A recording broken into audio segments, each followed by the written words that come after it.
For nearly a century, capitalism and communism polarized our world, creating two powerful rivals, the US and the USSR. The tensions between the two ideologies led to the construction of the Berlin Wall, the missile crisis in Cuba, the Vietnam War, and many more conflicts that leaders throughout the 20th century dealt with. This was until the Soviet Union came crashing down.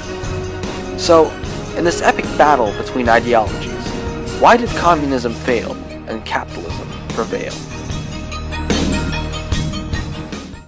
While in post-World War II USA, the economy began to bloom and an increasing number of products became available to consumers, in the USSR, hour-long lines formed in front of grocery stores that contained only very few and often poor quality items. These are images from a Soviet grocery store in 1986. In one word, the explanation for the disparity you see here is incentives. In the following video, filmed before the downfall of the USSR, a Russian economist explains why communism is simply not a viable system due to the lack of incentives. People don't want to work. The people have no incentives. The economy inside which the people have no incentives have no future. So you can do two things. Take a gun and put this gun to his head like it was at the Stalin's time, or you have to give him incentives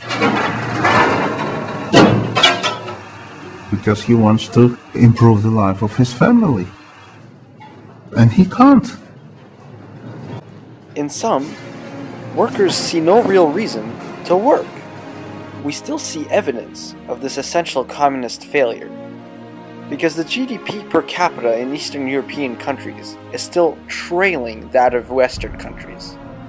While Chile's GDP per capita grew immensely since 1960, Cuba remained exactly in the same place. This is strong evidence that an economy without incentives simply does not work. Communism is based on the beautiful idea that people should be motivated to work hard for the good of society as a whole. The sad truth is that this is simply not human nature. In the end, each individual wants to work to improve his own situation. And as grimly selfish as that sounds, this essential idea has been the motor behind immense developments we have seen in our world. When companies and individuals feel incentives to work hard, they do, which leads to competition and in turn innovation and improvements in quality of products and life in general. Though pure capitalism is certainly bad and can leave people out in the cold and hurt them, well-regulated capitalism is a system that undeniably leads societies into a better future. In North Korea, a country whose regime stands rigidly by the principles of communism, people face more than a terribly oppressive and terrorizing government. Because of the lack of incentives, free trade, and privately owned competing businesses, all traits of capitalist system, people deal with starvation and very low quality of life. Thus, whether we look at our world's history, or at the few still living communist economies, it becomes clear that this ideology, designed to help the masses, only harms them.